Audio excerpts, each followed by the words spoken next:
வணக்கம். Budget special உள்ளது உள்ளபடி நிகழ்ச்சியை வழங்குவதற்காக ஹேமா ராகேஷ். இன்றைய உள்ளது உள்ளபடி நிகழ்ச்சியில் நகை உற்பத்தியாளர்களின் கோரிக்கை மற்றும் எதிர்பார்ப்புகள் குறித்து பார்க்க இருக்கிறோம். இது குறித்து நம்மோடு கருத்துக்களை பகிர்ந்து கொள்வதற்காக அரங்கத்திற்கு வருகை தந்திருக்கிறார் சென்னை தங்கம் மற்றும் வைர வியாபாரிகள் சங்க தலைவர் திரு ஜெயந்த்லால் ஜிலானி. அவரை இந்த நிகழ்ச்சிக்கு வரவேற்கிறோம். நம்முடைய இந்திய நாட்டை பொறுத்தவரை பட்ஜெட் என்பது மிக முக்கியமானதாக பார்க்கப்படுகிறது. வருகின்ற 28ஆம் தேதி பொது பட்ஜெட் தாக்கல் செய்யப்பட இருக்கிறது. 26ஆம் தேதி ரயில்வே பட்ஜெட் தாக்கல் செய்யப்பட இருக்கிறது. பட்ஜெட்டை பொறுத்தவரை அனைத்து துறையினருக்கும் வெவ்வேறு மாதிரியான எதிர்பார்ப்புகள் இருக்கின்றன. எப்படிப்பட்ட எதிர்பார்ப்புகள் இருக்கின்றன என்பது பற்றி ஒவ்வொரு நாளும் ஒவ்வொரு துறை வாரியாக பார்த்து வருகிறோம்.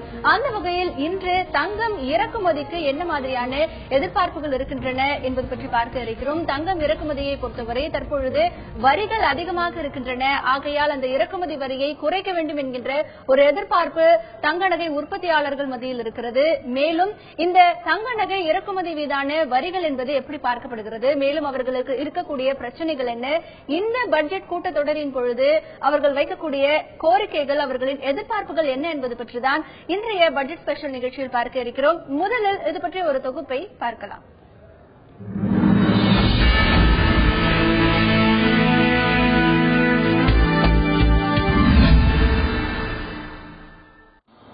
இந்தியாவில் கச்சா எண்ணெய்க்கு அடுத்ததாக அதிக அளவில் இறக்குமதி செய்யப்படும் பொருளாக தங்கம் உள்ளது.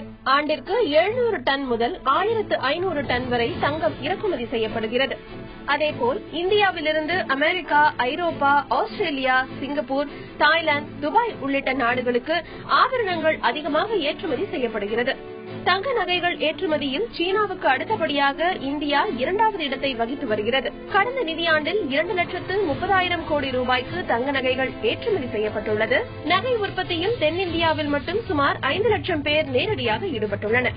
இந்த நிலையில் நாட்டின் நடப்பு கணக்கு பற்றாக்குறை அதிகரிப்பை கட்டுப்படுத்தும் நோக்கிலும் தங்க இறக்குமதியை குறைக்கும் வகையிலும் மத்திய அரசு கடந்த ஆண்டு தங்கம் இறக்குமதி மீது கடுமையான கட்டுப்பாடுகளை விதித்தது. அதன் ஒரு பகுதியாக தங்கம் இறக்குமதி மீதான வரியை 10% உயர்த்தியது. இதன் எதிரொலியாக கடந்த நிதியாண்டில் தங்க ஆபரண ஏற்றுமதி 40% வரை சரிவடைந்தது. இந்த நிலையில் தங்க நாணயங்கள் விற்பனைக்கும் பொதுத்துறை வங்கிகளுக்கு விதிக்கப்பட்டுள்ள கட்டுப்பாடு உள்ளிட்ட காரணங்களால் ஆபரண தயாரிப்புக்கு தேவையான தங்கம் கிடைப்பது கடினமாக உள்ளதாக நவரத்தினங்கள் மற்றும் ஆபரணங்கள் ஏற்றுமதி மேம்பாட்டு கூட்டமைப்பு கூறியுள்ளது. தங்கம் இறக்குமதி செய்ய சில வங்கிகளுக்கு கூடுதல் அனுமதி அளித்துள்ள போதிலும் தங்கம் இறக்குமதி மீதான வரியை குறைக்க வேண்டும் எனவும் தங்க நகை உற்பத்தியாளர்கள் கோரிக்கை விடுத்துள்ளனர். தற்போது நடப்பு கணக்கு பற்றாக்குறை குறைந்து வருவதாலும் இந்தியாவின் பொருளாதாரம் மீட்சி பெற்று வருவதாலும் தங்கம் இறக்குமதி மீதான கட்டுப்பாடுகளை நீக்க வேண்டும் எனவும் இதனால் பாதிக்கப்பட்டுள்ள தங்க நகை உற்பத்தி மீட்சி அடையும் எனவும் ஆபரண உற்பத்தியாளர்கள் மத்திய அரசுக்கு கோரிக்கை விடுத்துள்ளனர். நமது நாட்டை பொறுத்தவரை நடப்பு கணக்கு பற்றாக்குறை குறைந்து வருவதாலும் பொருளாதாரம் மீட்சியடைந்து வருவதால் தங்கம் இறக்குமதி மீதான கட்டுப்பாடுகளை தளர்த்த வேண்டும் என்பது தங்க நகை உற்பத்தியாளர்களின் மிக முக்கியமான பிரதான கோரிக்கையாக இருக்கிறது. அதே நேரத்தில் வேறு என்னென்ன எதிர்பார்ப்புகள் இந்த பட்ஜெட்டில் அவர்களுக்கு இருக்கின்றன, அவர்கள் சந்திக்கக்கூடிய பிரச்சனைகள் எல்லாம் என்ன, அவர்களுடைய எதிர்பார்ப்புகள் எல்லாம் என்ன என்பது பற்றி இன்றைய நிகழ்ச்சியில் பார்க்க இருக்கிறோம். திரு ஜெயந்த்லால் அவர்களிடத்தில் பேசலாம். வணக்கம் சார். இப்போ தங்கம் பொறுத்த வரைக்கும் நம்ம நாட்டு அப்படின்னு பார்க்கும்பொழுது கலாச்சாரம் சார்ந்த ஒரு விஷயமாகவும் பார்க்கப்படுகிறது, ஒரு நல்ல முதலீடாகவும் பார்க்கப்படுகிறது. இப்போ இந்த தங்கத்தின் விலை அப்படின்னு பார்க்கும் பொழுது எங்கே எப்படி நிர்ணயம் செய்யப்படுகிறது? தங்கம் விலை பாத்தீங்கன்னா நியூயார்க் நகரில் இன்னைக்கு ஒரு அவுன்ஸுக்கு எதிராக என்ன விலை நிர்ணயம் செய்யப்படுகிறதோ அதை இந்திய ரூபாயுடைய மதிப்பு, அதாவது அமெரிக்க டாலருக்கு எதிரான இந்திய ரூபாயினுடைய மதிப்பு கணக்கீடு செய்யப்பட்டு தங்கம் என்ன விலைக்கு நமக்கு இறக்குமதி செய்யப்பட்டால் நம்முடைய தீர்வைகள் மற்றும் இறக்குமதி செலவுகள் இதெல்லாம் சேர்த்து என்ன விலை வரும்ன்றதை வச்சுதான் நம்ம தங்கம் விலையை நிர்ணயம் செய்யணும். இன்னைக்கு இருக்கக்கூடிய சூழ்நிலையில தங்கம் இறக்குமதிக்கு என்ன மாதிரியான வரிகள் எல்லாமே விதிக்கப்பட்டிருக்கு? கடந்த காலங்கள்ல அந்த வரிகள் எல்லாம் எப்படி இருந்தது? கடந்த காலங்களை ஒப்பிடும் பொழுது இப்போ அந்த இறக்குமதி மீதான வரிகள் எப்படி இருக்கு? முந்தைய ஆட்சி காலத்தின் தொடக்கத்தில் 2% இருந்த தங்கத்தின் மீதான இறக்குமதி வரி அதே ஆட்சியாளர்கள் தொடர்ந்து 6, 8, 10 போன்ற நிலைகளை கொண்டு நிறுத்திட்டாங்க. அதனால பாத்தீங்கன்னா ஒரு சவரனுக்கு ஏறக்குறைய 2,500 ரூபாய் நம்ம அதிகமாக செலுத்த வேண்டிய சூழ்நிலை உருவாயிடுச்சு. ஒரு சவரன் தங்கத்துக்கு மக்கள் வரி பணமா அதுல போயிட்டு இருக்கு. அதே நேரம் பாத்தீங்கன்னா இப்ப இருக்கிற அரசு குறைக்கணும் அப்படிங்கிற ஒரு பெரிய கோரிக்கை நாங்கெல்லாம் வச்சிருக்கோம். பட் அவங்க பரிசீலனை செய்துட்டு இருக்காங்க. இப்ப உலக அளவுல தங்க நுகர்வு அப்படின்னு பார்க்கும் பொழுது இந்தியாவினுடைய பங்களிப்பு எப்படி இருக்கு? இந்தியாவில் தங்கத்தை நுகர்வு செய்வதற்கான காரணங்கள் எப்படி பார்க்கப்படுது? எவ்வளவு தங்கத்தை வருடத்திற்கு நம்ம இறக்குமதி பண்றோம்? இந்தியாவுடைய அதாவது உலக சந்தையில இந்தியாவுடைய தங்கமுடைய தேவை 2வது அல்லது 3வது இடத்துல நம்ம தொடர்ந்து இருந்துட்டு வரோம். அதிகமா இறக்குமதி செய்யற நாடுன்னு பாத்தீங்கன்னா சைனா, அடுத்துதான் நம்ம இருக்கோம். அப்படின்னு பாத்தீங்கன்னா மக்களுடைய எண்ணங்கள் எல்லாம் வந்து இது முதலீடாகவும் கருதுறாங்க. அதே நேரத்தில் அவங்களுடைய பொருளாதார அந்தஸ்து, அதாவது ஒரு அவங்களுடைய பொருளாதார அந்தஸ்தை வந்து காமிக்கிறதுக்காகவும் தங்கத்தை வந்து வச்சிருக்காங்க. ஒரு பாதுகாப்பான முதலீடு அப்படின்னு கூட எடுத்துக்கலாம். நம்ம சிறந்த ஒரு பாதுகாப்பான முதலீடு. ஏன்னா வேற எங்கேயாவது நம்ம வந்து பணம் செலுத்தினாலும் அந்த பணம் ரிட்டர்ன் வருமா வராதான்னு தெரியாது. இந்தியா வந்து நம்முடைய கலாச்சாரத்தை ஒன்றுபட்ட ஒரு செயலா வந்து தங்கம் இருக்கிறதால தொடர்ந்து வந்து மக்கள் வந்து பெருமளவில் தங்கத்தில் வந்து முதலீடு செய்யறாங்க. நம்முடைய முன்னோர்களும் நமக்கு அதான் கற்றுக் கொடுத்துட்டு போயிருக்காங்க. அதனால தொடர்ந்து வந்து தங்கத்தில் முதலீடு செய்து போறாங்க. இப்போ ஏற்கனவே நீங்க சொன்னீங்க தங்கம் இறக்குமதி மீதான வரி வந்து 2% இருந்து 4% இருந்தது, இப்ப 10% வந்து உயர்த்திட்டாங்க அப்படின்னு. இப்ப என்ன காரணத்திற்காக உயர்த்தப்பட்டது? கடந்த ஆட்சி போது வந்து நம்முடைய நடப்பு கணக்கு வந்து பற்றாக்குறை பெருமளவில் வந்து உயர்ந்தது. அதை கட்டுப்படுத்துறதா தங்கத்தை வந்து இறக்குமதி வந்து கட்டுப்படுத்தினாங்க. தொடர்ந்து அது வந்து ஒரு சீரான நிலைக்கு வந்ததுக்கு அப்புறம் கூட அந்த கட்டுப்பாடை வந்து நீக்கல. இந்திய வந்து ஆட்சியாளர்களும் இன்னும் அது வந்து நீக்கல. ஏறக்குறைய ஒரு 10 மாதங்கள் ஆயிடுச்சு. இன்னும் அவங்களும் நீக்கிற மாதிரி தெரியல. பட் அவங்க நீக்குவோம் அப்படிங்கிற மாதிரி உறுதி கொடுத்திருக்காங்க. அது கொடுக்கும் பட்சத்தில் தங்கம் விலை குறைவதற்கான வாய்ப்புகள் உள்ளது. ஆனால் அந்த வாய்ப்புகள் வந்து தங்கம் இறக்குமதியில் வெறும் இறக்குமதி வரியை குறைப்பதனால் மட்டுமே வந்து தங்கத்துடைய விலை குறையாது. இறக்குமதிக்கான கட்டுப்பாடுகள் நீக்கப்படும் பட்சத்தில் மட்டும்தான் தங்கம் விலை குறையும். ஒருவேளை இறக்குமதியின் மீது உள்ள கட்டுப்பாடுகள் நீக்காமல் தங்கத்தின் மீதான இறக்குமதி வரியை மட்டும் குறைத்தால் அது வந்து அதனுடைய பலன் முழுவதுமாக நுகர்வோருக்கு போய் சேராது. காரணம் என்னன்னா அதிகமாக பிரீமியம் கொடுத்து தங்கத்தை வாங்க வேண்டிய சூழ்நிலை உருவாகும். அப்ப உலக சந்தையில ஒரு விலை இருக்கும், இந்திய சந்தையில வந்து இன்னும் கூடுதலான விலைக்கு விற்பனை செய்யப்படக்கூடிய சூழ்நிலை உருவாகும். காரணம் என்ன? இறக்குமதியில் உள்ள கட்டுப்பாடுகள் நீக்க மாட்டாங்க, இறக்குமதியில் உள்ள வரியை மட்டும் தான் நீக்கிறாங்க. அது நீக்கிறதுனால முழு பலன் வந்து நுகர்வோருக்கு போய் சேராது. இப்ப இருக்கக்கூடிய நிலையில இப்ப தங்கம் இறக்குமதி பண்றவங்களுக்கு என்ன மாதிரியான கட்டுப்பாடுகள் எல்லாம் விதிக்கப்பட்டிருக்கு? இப்ப நீங்க சொன்னீங்க கட்டுப்பாடுகள் நீக்கப்படணும், அதுதான் ரொம்ப முக்கியமான விஷயம் அப்படின்னு சொன்னீங்க. என்ன மாதிரியான கட்டுப்பாடுகள் எல்லாம் இப்போ இன்னைக்கு நடைமுறையில? முன்பெல்லாம் பாத்தீங்கன்னா வங்கிகளுக்கு அதிகாரம் அளிக்கப்பட்டிருந்து தங்கத்தை வந்து இறக்குமதி செய்யலாம், இறக்குமதி செய்து நிறுவனங்களுக்கு நகை நிறுவனங்கள் வந்து தரலாம் அப்படிங்கிற மாதிரி. அதே மாதிரி வந்து வங்கிகள் வந்து நகை நிறுவனங்களுக்கு தங்கத்தின் மீதான கடன்கள் வந்து தாராளமாக வழங்கலாம் அப்படின்னு அந்த மாதிரியான கட்டுப்பாடுகள் எல்லாம் இப்ப அவங்க அதிகமா கொண்டு வந்துட்டாங்க. அதாவது வங்கிகள் வந்து நகை கடைகளுக்கு வந்து இது லோன் தரக்கூடாது. அதே நேரத்தில் வந்து இறக்குமதியில் உள்ள கட்டுப்பாடுகள் பாத்தீங்கன்னா பொதுவாகவே தங்கம் வந்து இறக்குமதி செய்வது வந்து தடை செய்யக்கூடிய ஒரு மறைமுகமான ஒரு செயலை வந்து அரசு வந்து செய்து கொண்டு வருகிறது. அது என்னன்னு பாத்தீங்கன்னா வங்கிகளுக்கு கொடுக்கப்பட்ட அதிகாரம் முழுவதுமாக ரத்து செய்யப்பட்டது. தங்கமே இறக்குமதி செய்யக்கூடாத சூழ்நிலை உருவாகிடுச்சு. அதனால தங்கம் வந்து இறக்குமதி செய்யணும்னு சொன்னால் தங்களுடைய மொத்த தங்கத்துடைய இறக்குமதியில் 20% மறுபடியும் ஏற்றுமதி செய்யணும், அப்பதான் தங்கத்தை வந்து இறக்குமதி செய்யணும் அப்படிங்கிற மாதிரியான கட்டுப்பாடு கொண்டு வந்தாங்க. அந்த கட்டுப்பாடு கூட நீக்கிட்டாங்க. நீக்கிட்டா கூட இன்னும் முழுவதுமாக ஒரு செயல் திட்டத்தை அவங்க வகுத்து கொடுக்கல. எப்படிப்பட்ட முறையில வந்து தங்கத்தை இறக்குமதி செய்யணும், அது ஒரு குழப்பமான சூழ்நிலை இருக்கிறதுனால யாருக்குமே அதிகாரிகளுக்கும் தெரியல எது மாதிரியான தங்கத்தை வந்து நம்ம இறக்குமதி செய்யணும்னு தெரியல. நுகர்வோருக்கும் ஆகட்டும் இல்ல கடைக்காரர்களும் ஆகட்டும் அவங்க வந்து தங்கம் இறக்குமதி செய்யக்கூடிய சூழ்நிலை எப்படி வரும், இல்ல அது எப்படி செயல்படுத்தணும் அப்படிங்கிற மாதிரியான எந்த வழிமுறையும் அவங்க சரியான இதுல சொல்லல. அதனால தொடர்ந்து அதுல வந்து ஒரு கட்டுப்பாடு இருக்கிற மாதிரி தான் மறைமுகமா கட்டுப்பாடு தங்கத்தின் மீது இறக்குமதி மீது உள்ளது. தங்கம் இறக்குமதியை பொறுத்தவரை, தங்க நுகர்வை பொறுத்தவரை நம்முடைய இந்திய நாடு என்பது முதலிடம் வகிக்கிறது. மேலும் உலக அளவில் கிட்டத்தட்ட பல டன் கணக்கில் தங்கம் நம்முடைய நாட்டில் இறக்குமதி செய்யப்படுகிறது. மேலும் இந்த தங்கம் இறக்குமதிக்கான கட்டுப்பாடுகளை தளர்த்தி வரியும் குறைக்கப்பட வேண்டும் என்கின்ற கோரிக்கை இவர்களிடத்தில் பிரதானமாக இருக்கிறது. மேலும் இந்த தங்கம் இறக்குமதியை பொறுத்தவரை தங்க நகை உற்பத்தியாளர்கள் சந்திக்கக்கூடிய வேறு பிரச்சனைகள் பற்றி விரிவாக பார்க்கலாம்.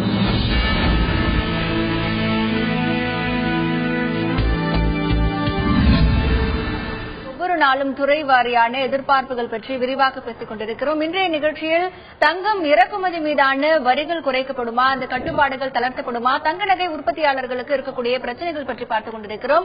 ஏற்கனவே தங்கம் இறக்குமதிக்கு பல்வேறு கட்டுப்பாடுகள் விதிக்கப்பட்டிருக்கின்றன. ஆனால் அந்த கட்டுப்பாடுகளை எப்படி பின்பற்றுவது என்பது குறித்த ஒரு அதிகாரப்பூர்வமான தகவல் என்பது அதிகாரிகளிடத்தில் வரவில்லை. மேலும் அதற்கான ஒரு நடைமுறையும் சரியாக பின்பற்றப்படவில்லை என்கின்ற ஒரு தகவலும் இங்கே பதிவு செய்யப்படுகிறது. திரு ஜெயந்த் ஜெயந்திலால் ஷெலானி நம்முடைய அரங்கத்திற்கு வருகை தந்து தன்னுடைய கருத்துக்களை பதிவு செய்து கொண்டிருக்கிறார். அவரிடத்தில் பேசலாம். திரு ஜெயந்திலால் சார், இப்போ தங்கம் இறக்குமதி மீதான கட்டுப்பாடுகளும் வரிகளும் அதிகமா இருக்கிற சூழ்நிலையில தங்க கடத்தல் அப்படிங்கிறது ரொம்ப அதிகமா நடந்துட்டு இருக்கு. இப்ப கடந்த ஒரு வருடத்துல மட்டும் 100 கோடி ரூபாய்க்கும் அதிகமான தங்க கடத்தல் இருக்கிறதா சொல்லப்படுது. இது நமக்கு தெரிந்த ஒரு புள்ளி விவரம், தெரியாம எவ்வளவோ நடந்துட்டு இருக்கு அப்படிங்கறதும் சொல்லப்படுது. ஆக இந்த கடத்தல் தங்கம் வரதுனால என்ன மாதிரியான விளைவுகள் எல்லாம் ஏற்படுது? முதல்ல நியாயமாக தொழில் செய்யக்கூடிய நபர்களுக்கு இந்த தங்க கடத்தலே ஒரு பெரிய சவாலா இருக்கும்.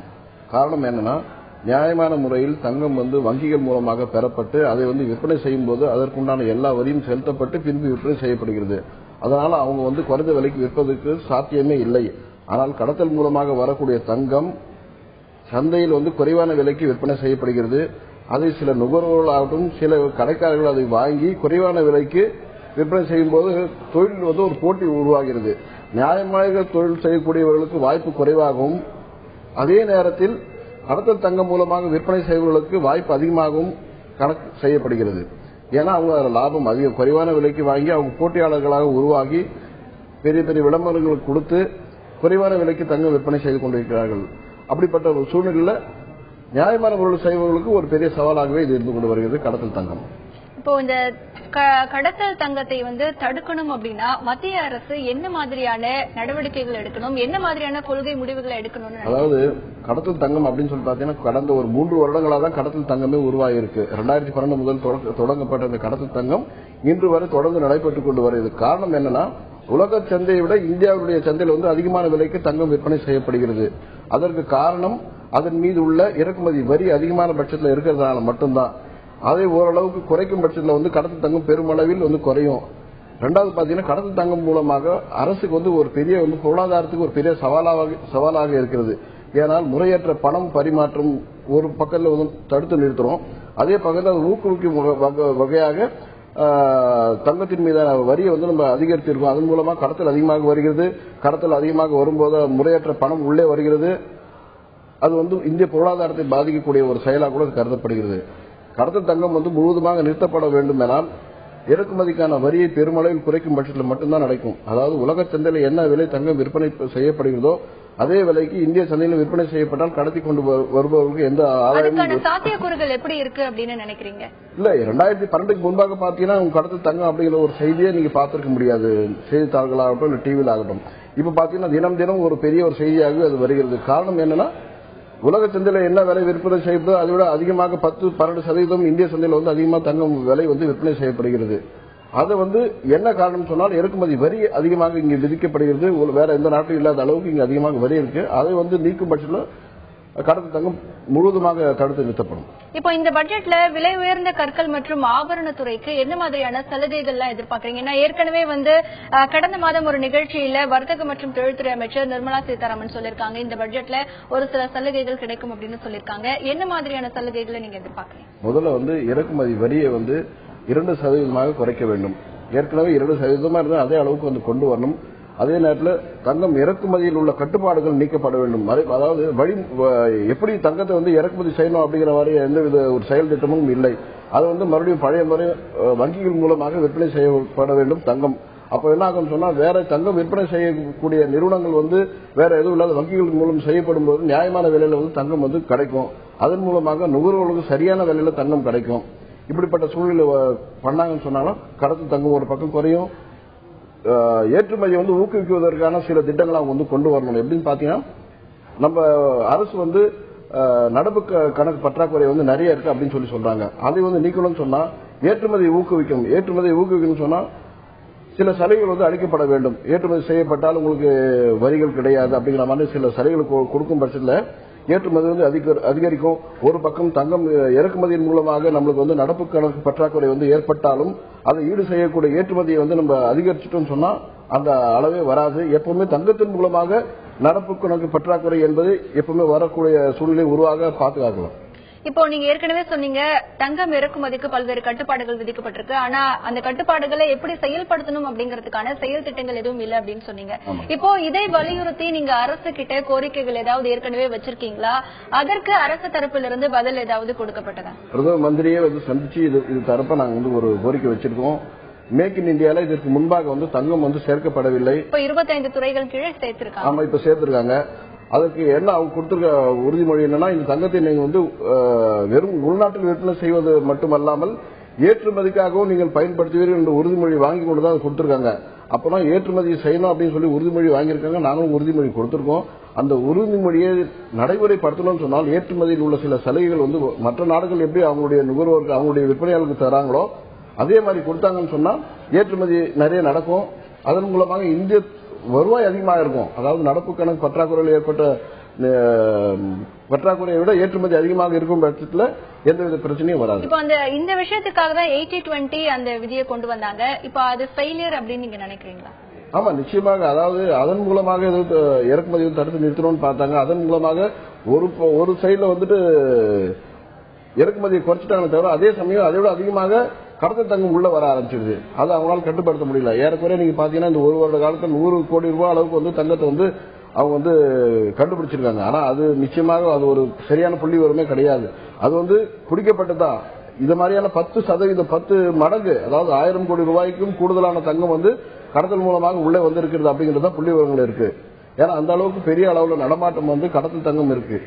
தொடர்ந்து பேசலாம் திரு ஜெயந்திலால் சலானி. தற்பொழுது இருக்கக்கூடிய சூழ்நிலையில் இந்தியாவை பொறுத்தவரை தங்க நுகர்வு என்பது அதிகமாகவே இருக்கிறது. மேலும் சர்வதேச சந்தையை விட இங்கே இறக்குமதி வரிகள் மற்றும் கட்டுப்பாடுகள் அதிகம் இருக்கக்கூடிய காரணத்தினால் அதிக விலை வைத்து தங்கம் விற்கப்படுகிறது. ஆகையால் மேலும் இதற்கான கட்டுப்பாடுகளும் அதிகமாக இருக்கின்றன. அதற்கான செயல் திட்டங்கள் முறையாக இல்லை என்கின்ற ஒரு குற்றச்சாட்டு இங்கே பதிவு செய்யப்படுகிறது. மேலும் இவர்கள் இந்த பட்ஜெட்டில் அரசிடம் எதிர்பார்க்கக்கூடிய விஷயங்கள் எல்லாம் என்ன என்பது பற்றி விரிவாக பார்க்கலாம். ஒரு சிறிய இடைவேளைக்கு பிறகு இணைந்திருங்கள்.